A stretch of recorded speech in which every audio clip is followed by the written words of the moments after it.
जो बांग्लादेशी हिंदूस थे उनको बाहर निकल के मारा जाने लगा, उनका कत्लेआम शुरू हो जाता। बांग्लादेश में जो हिंदूस कम्युनिटी है उनको मारा गया, उनको जला दिया गया, फिर चौड़े पे लटका दिया गया, हिंदू मंदिर को तोड़ा गया। अगर फ्रीडम फाइटर्स के बच्चों को रिजर्वेशन नहीं मिलेगा तो क्या राजाकारों को मिलेगा?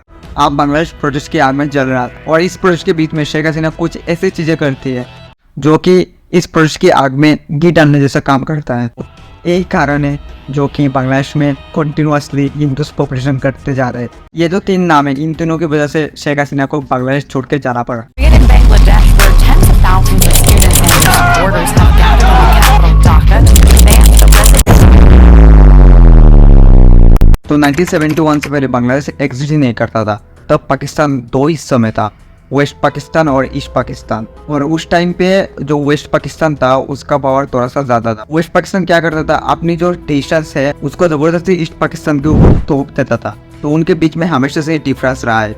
जैसे कि ईस्ट पाकिस्तान में बंगाली बोलने वाले लोग रहते थे और वेस्ट पाकिस्तान में उर्दू बोलने वाले लोग रहते, और इसकी वजह से उनके बीच में ज़्यादा बनती नहीं थी। और यहाँ पे और एक बात है कि ईस्ट पाकिस्तान में पॉपुलेशन ज़्यादा था कंपेयर टू वेस्ट पाकिस्तान। तो जब 1970 में पाकिस्तान में नेशनल असेंबली इलेक्शन हुआ था तब टोटल पाकिस्तान में 300 सीट्स थे, उसमें से वेस्ट पाकिस्तान में 138 सीट्स थी और ईस्ट पाकिस्तान में 162 सीट्स थे। तो 1970 में जो पाकिस्तान में इलेक्शन हुआ था तो ये जो शेख मुजीबुर रहमान है, शेख हसीना के फादर, तो इनका ईस्ट पाकिस्तान में बहुत ज़्यादा सपोर्टर थे, मतलब बहुत ही इनको मानते थे। और इसकी वजह से उस टाइम वो इलेक्शन जीत जाते हैं। लेकिन इलेक्शन जीतने के बाद वेस्ट पाकिस्तान के जो लीडर्स थे वो शेख मुजीबुर रहमान को पाकिस्तान का पीएम मानने से इनकार कर देते हैं। आप जब शेख मुजीबुर रहमान को पाकिस्तान का पीएम नहीं बनने दिया जाता, इवन इलेक्शन जीतने के बाद भी, तो इस चीज को लेकर वो बहुत ज्यादा गुस्सा हो जाता है। और फिर इंडिया के सपोर्ट से उन्होंने फ्रीडम फाइटर्स की आर्मी बनाई जिसका नाम रखा मुक्ति बाहिनी, और 1971 में पाकिस्तान से बांग्लादेश को आजाद किया। 1971, a new nation is born.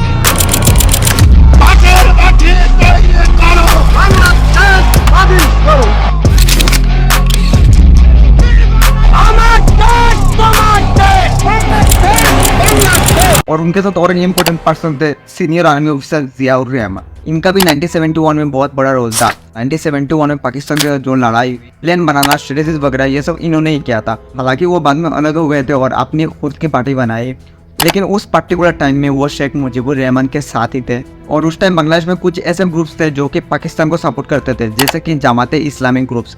ये ग्रुप्स कभी भी नहीं चाहते थे कि पाकिस्तान के 2 टुकड़े हो और बांग्लादेश बने। तब उस टाइम जो ग्रुप्स या फिर लोग बांग्लादेश में रहकर पाकिस्तान को सपोर्ट करते थे, तब इनको बांग्लादेश में उस टाइम रजाकार बना गया था।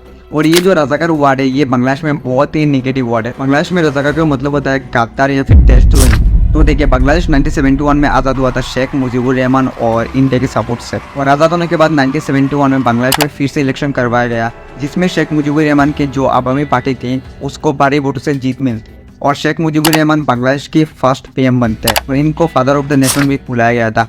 हालांकि आज का सिचुएशन कुछ अलग है, आज इनका स्टैचू तोड़ी जा रही है बांग्लादेश में, लेकिन उस टाइम पे उनका बहुत ही इज्जत था। और शेख मुजीबुर रहमान पीएम बनने के बाद जो पाकिस्तान के सपोर्टर थे बांग्लादेश में, जैसे कि जमात इस्लामी जैसे ग्रुप, उनको बांग्लादेश में पूरी तरह से बैन कर देते हैं, क्योंकि बांग्लादेश के हिसाब से ये सब रजाकार थे। तब उस टाइम पे इस ग्रुप के लोग कुछ अंडरग्राउंड हो गए थे और कुछ तो पाकिस्तान भाग गए थे और कुछ लोगों को पकड़ के जेल में डाल दिया गया था। लेकिन अल्टीमेटली शेख मुजीबुर रहमान ने बांग्लादेश से इस ग्रुप को पूरी तरीके से बैन कर दिया था। और शेख मुजीबुर रहमान पीएम बनने के बाद एक ऐसी चीज़ जो ऐसी होती है जिसके लिए बांग्लादेश को बहुत भारी नुकसान चुकाना पड़ता है। और आज का जो करंट सिचुएशन बांग्लादेश का है वो इसी चीज़ के लिए, इसी इंसिडेंट्स के लिए बांग्लादेश का ये सिचुएशन आज है। तो 1971 के वार में पाकिस्तान के साथ लड़ाई करने के लिए जो मुक्ति बाहिनी ग्रुप, जिनको फ्रीडम फाइटर्स बोला जाता है, तो ये जो फ्रीडम फाइटर्स थे ये शेख मुजीबुर रहमान की बात बहुत सुनते थे। मतलब शेख मुजीबुर रहमान की एक बात पे वो मरने के लिए भी तैयार थे। शेख मुजीबुर रहमान इनको जैसा कहते थे वो लोग वैसा ही करते थे, क्योंकि ये शेख मुजीबुर रहमान को बहुत ज़्यादा मानते थे और बहुत इनका इज्जत करते थे। और शेख मुजीबुर रहमान भी इनको बहुत ज़्यादा सपोर्ट करते थे। तो 1971 में जब बांग्लादेश आज़ाद हुआ, आज़ाद होने के बाद इन फ्रीडम फाइटर्स को बहुत ज़्यादा फेवर्स भी मिला शेख मुजीबुर रहमान की ओर से। तो आज़ाद होने के बाद जब शेख मुजीबुर रहमान बांग्लादेश का पहला पीएम बनते हैं, पीएम बनने के बाद इन फ्रीडम फाइटर्स यानी मुक्ति बाहिनी को कुछ फेवर दिया गया, जैसे कि 30% कोटा रिजर्वेशन। और दूसरा चीज़ ये हुआ, मुक्ति बाहिनी को बांग्लादेश आर्मी में जोड़ा गया। तो आप बांग्लादेश आर्मी में 2 ग्रुप्स हो गए थे, एक तो मुक्ति बाहिनी यानी फ्रीडम फाइटर्स वाले ग्रुप और दूसरा पहले जो पाकिस्तान आर्मी में थे यानी एक्स पाकिस्तान आर्मी। तो बांग्लादेश आर्मी हमेशा से इन दो ग्रुप्स में डिवाइडेड रही थी, क्योंकि फ्रीडम फाइटर्स वाले आर्मी में कोटा रिजर्वेशन जैसी फैसिलिटीज थे, लेकिन जो मेरिट लिस्ट वाले आर्मी थे उनके पास ऐसे कुछ फैसिलिटीज नहीं थे। तो बांग्लादेश आर्मी में हमेशा से एक ग्रुप में इस कोटा को लेकर डिससेटिस्फेक्शन थे, तो इसकी वजह से बांग्लादेश आर्मी कभी भी एक नहीं हो पाई। और ये वो कोटा रिजर्वेशन है जिसको लेकर बांग्लादेश में आज आग जल रही है और शेख हसीना को बांग्लादेश छोड़ के जाना पड़ा। तो ऐसा क्या था इस कोटा में, चलिए देखते हैं। इसमें 30% जो कोटा था वो फ्रीडम फाइटर्स को दिया गया था, यानी मुक्ति बाहिनी के लोगों को। बाकी 10% कोटा उन विक्टिम औरतों को दिया गया था जिनके साथ इस पूरी लड़ाई के अंदर पाकिस्तान आर्मी ने जुल्म किया था। और बाकी 10% डिस्ट्रिक्ट कोटा और 5% ट्राइबल कम्युनिटी को और 1% फिजिकली चैलेंज लोगों को दिया गया था। बाकी किसी में दिक्कत नहीं थी, लेकिन ये जो 30% कोटा जो फ्रीडम फाइटर्स वाला कोटा था, इसको लेके दिक्कत शुरू हो गई थी। पहले तो आर्मी के ग्रुप में एक डिससेटिस्फेक्शन थी और बाद में धीरे धीरे करके आम लोग भी इस कोटा को लेकर डिससेटिस्फाइड होने लगे। फिर इस कोटा को लेकर सिचुएशन इतनी खराब होती है कि 15 अगस्त 1975 पे आर्मी के कुछ सीनियर ऑफिसर जो कि खुश नहीं थे इस कोटा को लेके, वो शेख मुजीबुर रहमान की रेसिडेंट धान मंडी पे घुसते हैं और वहाँ पे उस टाइम शेख मुजीबुर रहमान के साथ जो फैमिली मेंबर थे, उनकी वाइफ, उनके बेटे, सब लोगों को मार देते। टोटल 17 लोगों की जान ले लेते हैं। जिस आदमी ने बांग्लादेश की आज़ादी दिलाई उसको खुद उसके आर्मी मार देती और उसी दिन ऑलमोस्ट शेख मुजीबुर रहमान की पूरी फैमिली खत्म हो जाती है। मैंने यहाँ पे ऑलमोस्ट इसलिए कहा क्योंकि शेख मुजीबुर रहमान की 2 बेटियाँ थी, शेख हसीना और शेख रेहाना। और उस इंसिडेंट के टाइम पे ये दोनों इसलिए बात गई थी क्योंकि तब ये दोनों जर्मनी में रहते थे और तब शेख हसीना 28 ईयर्स की थी और शेख मुजीबुर रहमान के जो अवामी पार्टी थी वो उस टाइम पे लगभग खत्म हो चुकी थी, क्योंकि शेख मुजीबुर रहमान के मौत के बाद अवामी पार्टी में कोई लीडर्स नहीं था। और शेख मुजीबुर रहमान के मौत के बाद इंदिरा गांधी जी ने उनके दोनों बेटियों को यानी शेख हसीना और शेख रेहाना को इंडिया में पॉलिटिकल असाइलम दे दी थी, क्योंकि तब सुनने आ रहा था कि जर्मनी जाके भी उनको ख़त्म कर दिया जाएगा। तो इसकी वजह से इंडिया में इनको पॉलिटिकल असाइलम दिया गया था। और अगस्त 1975 से मई 1981 तक शेख हसीना और उसके बहन इंडिया के दिल्ली में ही रहते थे। तो इसलिए शेख हसीना का पर्सनल कनेक्शन भी है इंडिया के साथ। और शेख मुजीबुर रहमान के मौत के बाद ये जो जियाउर रहमान जो 1971 शेख मुजीबुर रहमान के साथ थे पाकिस्तान और बांग्लादेश की लड़ाई में, तो ये अभी बांग्लादेश के कमांड संभालते हैं। और कुछ ही टाइमों के बाद ये हमने खुद की एक पार्टी बनाते हैं, बांग्लादेश नेशनल पार्टी यानी BNP। अभी आपको बांग्लादेश में BNP का नाम बहुत सुनने को आ रहा होगा। और जैसे ही जियाउर रहमान अपनी पार्टी BNP के साथ पावर में आती है तो सबसे पहले ये जो 30% कोटा रिजर्वेशन था इसको कम करके 10% कर देते हैं और मेरिट लिस्ट से जो मिलता था उसका परसेंटेज बढ़ा देते हैं। और पावर में आने के बाद जियाउर रहमान दूसरा चीज़ ये करते हैं कि जो शेख मुजीबुर रहमान में जमाती इस्लामी ग्रुप को बैन किया था बांग्लादेश से, उसको फिर से ये अनबैन कर देते हैं अपने फायदे के लिए। या फिर आप लोग ये कह सकते हो कि अपना वोट बैंक बढ़ाने के लिए जिनको बांग्लादेश में रजाकार कहा गया था उनके साथ जाके मिल जाते हैं। उसके बाद कुछ ही टाइम वो बांग्लादेश को संभालते हैं। और जैसे कि मैंने आपको पहले कहा कि बांग्लादेश आर्मी में हमेशा से ही 2 ग्रुप्स थे, एक तो मुक्ति बाहिनी यानी फ्रीडम फाइटर्स और दूसरा जो पहले पाकिस्तान आर्मी में थे यानी एक्स पाकिस्तान आर्मी। और फिर से वही चीज़ होता है जो शेख मुजीबुर रहमान के साथ हुआ। आर्मी के कुछ सीनियर ऑफिसर जो जियाउर रहमान की डिसीजन से या फिर जियाउर रहमान के जो पॉलिटिकल फंडामेंटल्स थे उनके लिए नाखुश थे, तो 30 में 1981 को जियाउर रहमान को भी मार देते हैं और आर्मी ने दोबारा से बांग्लादेश के तख्ता पलट कर देते। तो बांग्लादेश का जो पॉलिटिकल सिस्टम था ये पूरा अनस्टेबल था, मतलब कभी भी बांग्लादेश पॉलिटिकल सिस्टम में स्टेबिलिटी आई नहीं। और ये जो बांग्लादेश आर्मी में 2 ग्रुप्स थी इसकी वजह से बांग्लादेश में बहुत बड़ा तख्ता पलट हुआ है।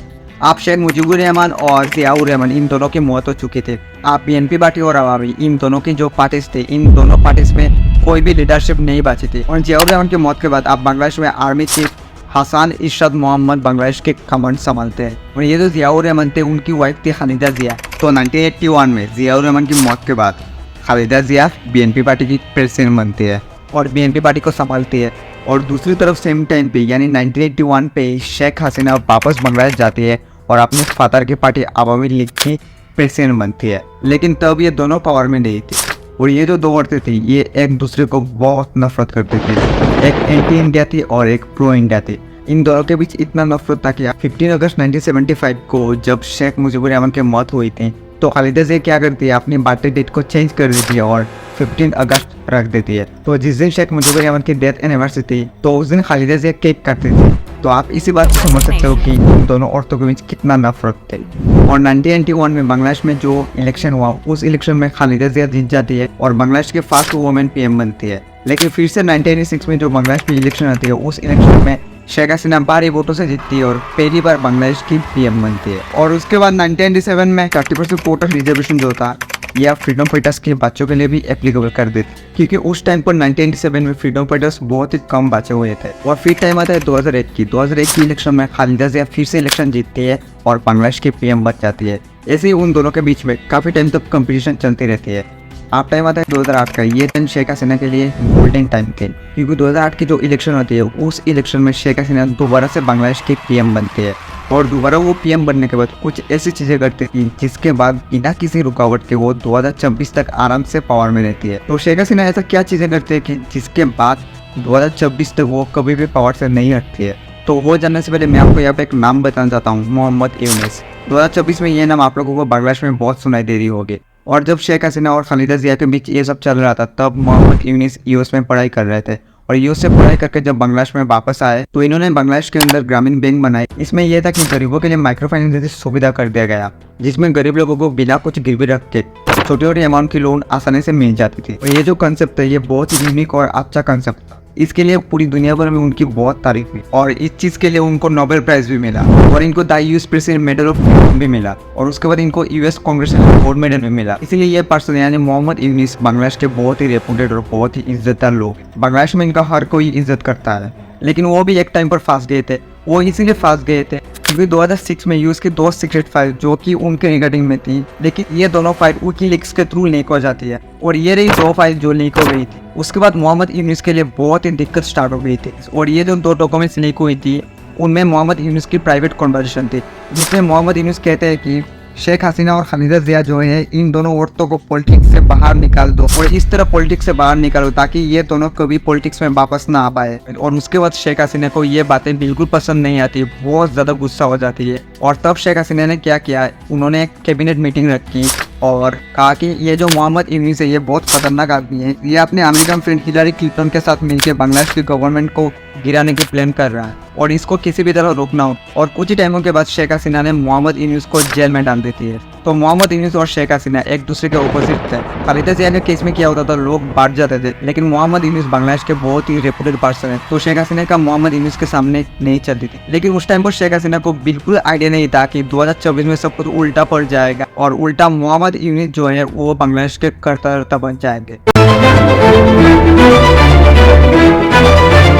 और अभी मैं आपको बताऊंगा कि 2008 में शेख हसीना पीएम बनने के बाद ऐसा क्या चीज़ें करती जिसके बाद वो 2026 तक बिना किसी रुकावट के आराम से पावर में रहती है। तो जैसे कि वीडियो के शुरू में मैंने आपको बताया कि शेख मुजीबुर रहमान ने जमात इस्लाम को बांग्लादेश में बैन किया था, लेकिन ज़ियाउर रहमान पावर में आते ही जमात इस्लाम को बांग्लादेश में आमबैन करते थे और अपने फायदे के लिए या फिर वोट बैंक बढ़ाने के लिए जमात इस्लाम के साथ मिल जाती है। तो सबसे पहले 2008 में जब शेख हसीना पीएम बनती है तो अपनी फादर की तरह जमात इस्लामी को दोबारा से बांग्लादेश में बैन कर देती है और यहीं पे बीएनपी पार्टी की 50% ताकत कम हो जाती है। और उसके बाद शेख हसीना दूसरा जो चीज़ करती है जिसके बाद खालिदा जिया को परमानेंटली अपने रास्ते से हटा देती है। बांग्लादेश में 2014 में इलेक्शन होती है और शेख हसीना फिर से इलेक्शन जीत जाती है और पीएम बनती है। उसके बाद दूसरा चीज़ ये करते हैं कि खालिदा जिया जो है वो एक जिया ऑर्फेनेज नाम से ट्रस्ट चलाते थे जिसमें 1991 से फंड्स वगैरह आते थे। तो शेख हसीना क्या करती है, इस ट्रस्ट के अगेंस्ट इंक्वायरी करना स्टार्ट कर देती है एंटी करप्शन से। और सारी इंक्वायरी कंप्लीट होने के बाद खालिदा जिया के ऊपर ये चार्जेस लगते हैं कि खालिदा जिया ने 21 मिलियन बांग्लादेशी टाका इस ट्रस्ट से इनलीगली निकाले हैं और ये मामला कोर्ट में जाते हैं और 2018 आते आते खालिदा जिया को कोर्ट 10 साल की सजा सुना देती है। तो फाइनली शेख हसीना ने खालिदा जिया का परमानेंटली इंतजाम कर दिया था। शेख हसीना और एक चीज़ करती है, जो कोटा रिजर्वेशन था जो कि पहले फ्रीडम फाइटर्स के बच्चों के लिए था वो अभी फ्रीडम फाइटर्स के ग्रैंड चिल्ड्रन के लिए भी एप्लीकेबल कर देती है। और अब टाइम आता है 2018 में फिर से शेख हसीना दिक्कत में पड़ जाती है इस कोटा को लेकर, क्योंकि 2018 में बांग्लादेश के अंदर अनएम्प्लॉयमेंट बहुत ज़्यादा बढ़ जाती है और ये जो फ्रीडम फाइटर्स वाला कोटा था इसको लेकर लोग प्रोटेस्ट करना शुरू कर देते हैं। तो लोग कहते हैं कि 2018 आ गए, जितना कोटा मिलना चाहिए था मिल गया, आप इसको बंद करो, आप इसको हटा दो। और इस चीज़ को लेकर पहले ढाका यूनिवर्सिटी में प्रोटेस्ट स्टार्ट हुआ, फिर धीरे धीरे करके जहांगीरनगर यूनिवर्सिटी, राजशाही यूनिवर्सिटी, चित्तागोंग यूनिवर्सिटी, उनके जो स्टूडेंट्स है वो भी प्रोटेस्ट ज्वाइन कर लेते हैं। और फिर धीरे धीरे बीएनपी पार्टी के लोग और जमात इस्लाम के जो स्टूडेंट लीग थे, छात्र शिविर, वो भी इस प्रोटेस्ट को ज्वाइन कर लेते हैं। और शेख हसीना जब देखती है कि ये प्रोटेस्ट अपने हाथ से निकलते जा रही है तो शेख हसीना इस प्रोटेस्ट से बचने के लिए क्या करती है, बस एडुकेशन सेक्टर छोड़ के और बाकी सारी जगह ये फ्रीडम फाइटर्स वाली जो कोटा था इसको हटा देती है। और ये मामला शांत हो जाती है। यहाँ पे और एक बात आती है, ये जो शेख हसीना है ये फ्रीडम फाइटर्स कोटा के पीछे इतना क्यों पड़ी है। तो देखिए ये जो फ्रीडम फाइटर्स यानी मुक्ति बाहिनी आर्मी ये शेख मुजीबुर रहमान के सपोर्ट से बना था और बांग्लादेश आज़ादी के टाइम इनका बहुत बड़ा योगदान था। तो इसीलिए बांग्लादेश आज़ाद होने के बाद इन फ्रीडम फाइटर्स के लिए ये 30% कोटा रिजर्वेशन अवेलेबल कराया था। तो इसीलिए फ्रीडम फाइटर्स की जो लॉयल्टी थी ये बस अवामी पार्टी के लिए थी। और ये जो फ्रीडम फाइटर्स वाले थे ये बीएनपी और बाकी जमाती इस्लामी को वोट नहीं देते थे, उनके अगेंस्ट में रहते थे। तो ये जो कोटा था इसकी वजह से अवामी पार्टी को बहुत ज़्यादा एडवांटेज मिलते थे। इसलिए बीएनपी और जमात इस्लामी ये दोनों पार्टी मिलके भी अवामी पार्टी को बैकफुट में लाना बहुत ही ज़्यादा मुश्किल होती थी। मतलब आप ऐसा कह सकते हो कि ये कोटा रिजर्वेशन वाले अवामी पार्टी के वोट बैंक थे। 2014 में इस कोटा को लेकर एक रिपोर्ट आया कि 60,000 फेक फ्रीडम फाइटर्स वाले सर्टिफिकेट पकड़े गए और ये भी सामने आया कि लोग लेके इस कोटा को खरीद रहे थे। बस एक बार इस कोटा रिजर्वेशन में उनके नाम जुड़ जाए तो उनका जिंदगी बन जाएगी, उनको अच्छी जॉब लग जाएगी। तो इसकी वजह से इस कोटा का कुछ डिसएडवांटेज भी था। तो 2018 में इलेक्शन के आगे प्रेशर में ये कोटा हटता गया था, लेकिन ये कोटा इतनी आसानी से हटने वाला नहीं था। और फिर टाइम होता है 2024 में इस कोटा लेकर फिर से बांग्लादेश में दिक्कत स्टार्ट हो जाती है। तो एक्चुअली क्या होता है कि 2024 में बांग्लादेश की जो इलेक्शन होती है उसमें शेख हसीना भारी वोटों से उसको जीत मिलती है और शेख हसीना फिर से पावर में आती है। और जैसे ही शेख हसीना 2024 में पावर में आती है तो 2018 में प्रेशर में आके जो इस कोटा को हटा दिया गया था, इस चीज़ को लेकर बांग्लादेश हाईकोर्ट ये कहता है कि ये जो कोटा हटाया गया ये इलीगल तरीके से हटाया गया। तो इसलिए हाईकोर्ट दोबारा से बांग्लादेश में इस कोटा को लागू कर रही है और जैसे ही ये कोटा लागू होता है फिर से बांग्लादेश में प्रोटेस्ट स्टार्ट हो जाती है। लेकिन मैं यहाँ पे आपको एक बात बता दूं कि इस बार इस कोटा के पीछे शेख हसीना का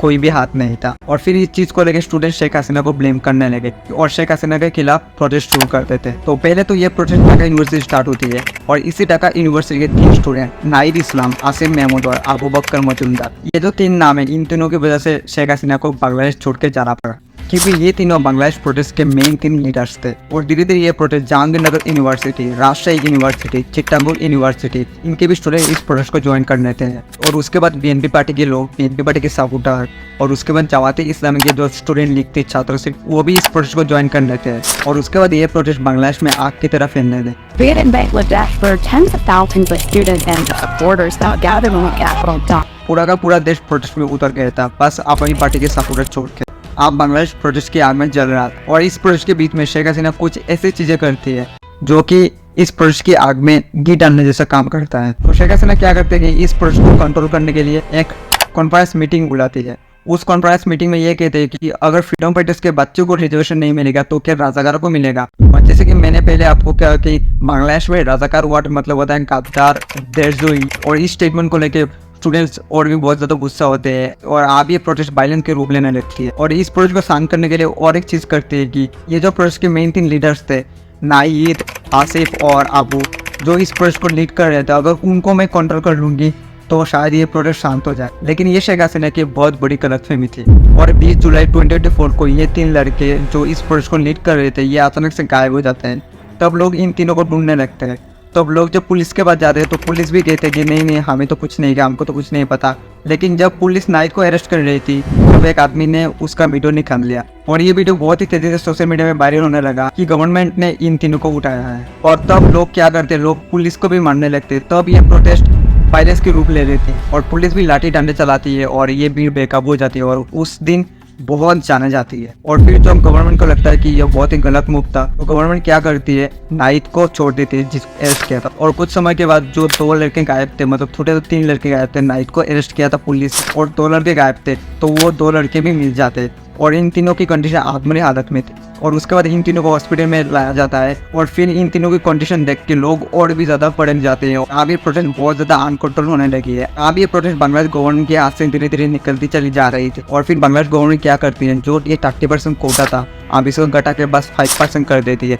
फिर भी ये प्रोटेस्टर शांत नहीं होते। आप लोगों की ये डिमांड थी कि आप कोटा नहीं चाहिए, आप शेख हसीना का रेजिग्नेशन चाहिए, तो इसको लेकर और भी ज़्यादा प्रोटेस्ट बढ़ जाती है। तो शेख हसीना तो रिजाइन नहीं देने वाली थी। तो आप शेख हसीना क्या करती है, अवामी पार्टी के भी एक स्टूडेंट लिखते बांग्लादेश छात्रों लीग यानी BCL, इनको बांग्लादेश गवर्नमेंट भेजते हैं प्रोटेस्ट के अगेंस्ट में और इनके साथ पुलिस भी जाती है और आप 2 ग्रुप बन जाते हैं और उस दिन बहुत लड़ाई होती है। ओपन रोड पे मार दार काट जो हो सकता था वो हुआ, बहुत खून बहती है, बहुत लोगों की जान जाती है। ओपन रोड पे उनकी नदियां बहने लगती है और फिर बांग्लादेश में सिक्योरिटी फोर्स उतर जाती है और उसके बाद क्या BNP, क्या आवामी, क्या स्टूडेंट, सबको मारा जाता है और फिर आंसू गैस छोड़ी जाती है और रबर के बुलेट से भी मारा जाता है। लेकिन फिर भी यह प्रोटेस्ट शांत नहीं होती हो। इवन इस प्रोटेस्ट को शांत करने के लिए 3 दिन की हॉलीडे भी कर दी, लेकिन कुछ फायदा नहीं हुआ। मतलब दुनिया भर के हर तरीके जो प्रोटेस्ट को रोकने के लिए यूज़ की जाती है, कर्फ्यू, इंटरनेट बंद करना, इवन हेलीकॉप्टर से गोलियां भी चलाई जाती है, लेकिन फिर भी ये प्रोटेस्ट शांत नहीं होती है। और अब ये प्रोटेस्ट बांग्लादेश के गवर्नमेंट के हाथ से पूरी तरीके से निकल गई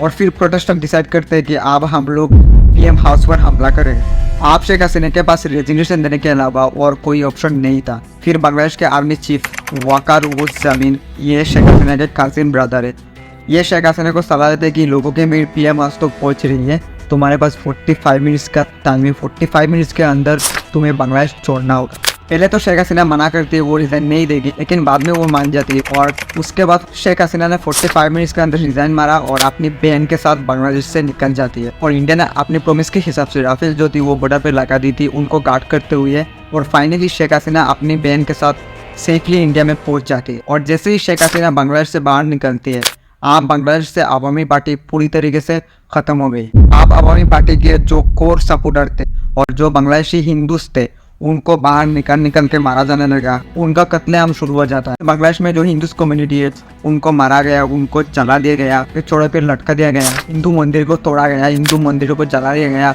हिंदूस के घर जला दिए गए, हिंदूस के माँ बहन और बीवी के साथ रेप किया गया। तो यही कारण है जो कि बांग्लादेश में कंटिन्यूसली हिंदूस पॉपुलेशन घटते जा रहे हैं। तो इसीलिए बांग्लादेश में जो 1971 में हिंदूस पॉपुलेशन अप्रोक्स 20% थे, अभी उस करंट डेट में बांग्लादेश में हिंदूस पॉपुलेशन 7.96% से भी कम रह गए। और अभी फिलहाल मोहम्मद यूनूस जो है वो बांग्लादेश के कर्ता धर्ता बन गए, मतलब कि अभी बांग्लादेश का एक्टिंग पीएम की तरह हुआ है। तो इस वीडियो को शेयर कीजिए और आज की वीडियो यहीं पे ख़त्म करते हैं। मिलते हैं नेक्स्ट वीडियो में, तब तक के लिए जय हिंद, वंदे मातरम, जय श्री राम।